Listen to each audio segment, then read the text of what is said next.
praktikum konseling kebutuhan nutrisi pada ibu nifas. Masa nifas merupakan masa penting dalam kehidupan seorang wanita, di mana tubuhnya memerlukan pemulihan dan dukungan gizi yang optimal untuk kembali sehat dan siap merawat buah hatinya.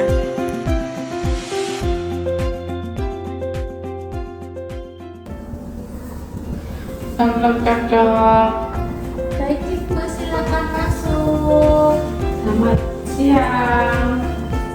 Selamat siang Ibu, sebelumnya perkenalkan saya Bidan Ami, bidan yang jaga pada pagi hari ini dari jam 7 hingga jam 2 siang nanti. Ini dengan Ibu siapa? Saya dengan Ibu Rona. Baik Ibu Rona, adakah yang bisa saya bantu? Iya, saya ingin mengetahui makanan apa yang saya butuhkan ketika saya sudah melahirkan. Oke, baik. Nanti saya akan memberikan konseling mengenai kebutuhan nutrisi selama masa nifas sekaligus sebagai ibu menyusui. Untuk waktunya itu kurang lebih 15-20 menit. Apakah Ibu bersedia? Bersedia. Baik Ibu, apakah Ibu sudah siap? Siap. Oke. Sebelumnya apakah ada yang dikeluhkan Ibu atau sedang dirasakan? Tidak. Sekarang usia kehamilannya berapa Ibu?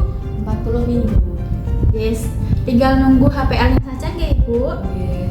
Sebelumnya apakah Ibu Rona sudah mendapatkan informasi mengenai kebutuhan nutrisi selama masa nifas nanti? Belum. Baik, saya akan menjelaskan secara detail kebutuhan nutrisi yang harus Ibu penuhi ketika Ibu dan berada di fase nifas dan juga sebagai ibu menyusui.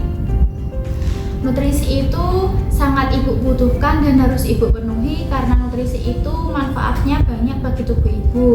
Di antaranya itu sebagai sumber tenaga untuk menunjang aktivitas Ibu sehari-hari dan juga untuk memenuhi kebutuhan energi yang Ibu butuhkan. Selain itu, nutrisi juga dapat menunjang tumbuh kembang bayi melalui ASI yang nantinya akan Ibu salurkan.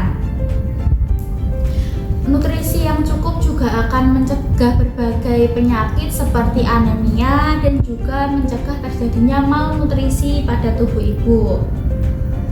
Untuk nutrisi ini harus Ibu penuhi selama 40 hari dalam masa nifas dan berlanjut 6 bulan pertama pasca bersalin, yaitu sebagai bentuk dari ASI eksklusif nggak Ibu? Untuk kebutuhan tambahan ketika Ibu berada di masa nifas dan juga sebagai ibu menyusui itu besarnya 500 kalori per hari. Nah, di dalam kebutuhan nutrisi itu tadi sudah mencakup adanya karbohidrat, protein nabati, protein hewani, lemak, sayur-sayuran, buah-buahan, mineral, dan berbagai macam vitamin. Untuk vitamin itu memang ada banyak nih Ibu. Ibu itu sangat membutuhkan khususnya vitamin A. Karena vitamin A itu sangat berperan dalam membantu proses pemulihan pasca bersalin dan juga meningkatkan efektivitas dari produksi ASI Ibu. Untuk vitamin A itu bisa Ibu dapatkan dari kuning telur, dari hati, dan dari mentega. Selain itu juga dapat Ibu dapatkan dari sayur-sayuran yang berwarna hijau dan buah-buahan yang berwarna kuning seperti wortel, tomat, dan juga nangka. Selain memenuhi kebutuhan vitamin A dari makanan, Ibu juga akan kami beri tablet atau suplemen vitamin A yang besarnya nanti 200.000 mikrogram yang akan diberikan 2 kali, yaitu sekali setelah bersalin dan setelah itu 24 jam setelah pemberian yang pertama.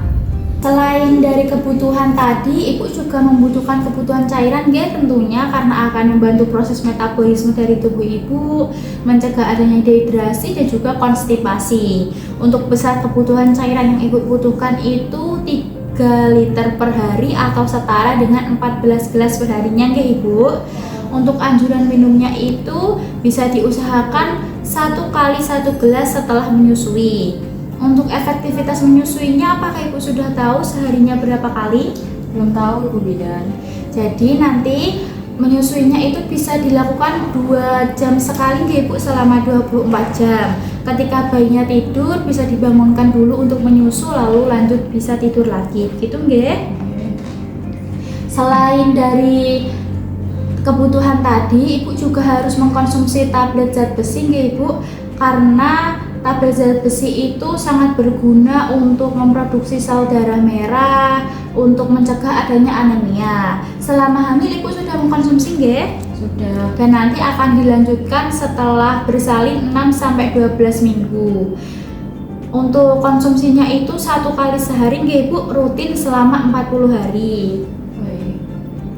Nah, untuk kebutuhan-kebutuhan tadi sudah nggih ibu, saya akan memberikan contoh menu makanan seimbang untuk ibu konsumsi nanti setelah ibu bersalin. Untuk pagi ibu bisa mengkonsumsi nasi, telur, tempe, urap sayur, dan bisa diselingi dengan bubur kacang hijau. Untuk siangnya nanti bisa dengan nasi, ikan bakar, sayur asem, dan buahnya itu bisa pepaya, dan bisa diselingi dengan kue talam atau buah seperti jeruk.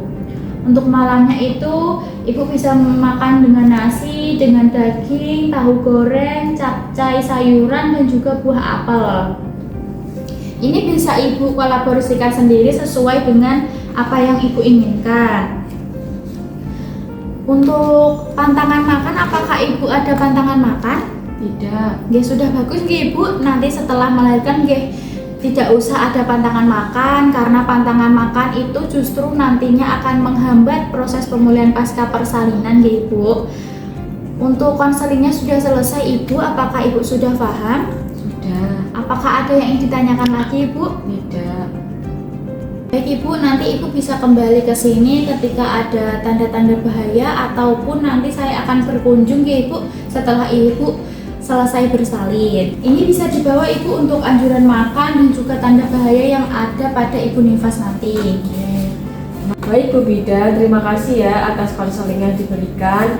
Saya pamit terlebih dahulu. Nggih ibu, mari saya antarkan.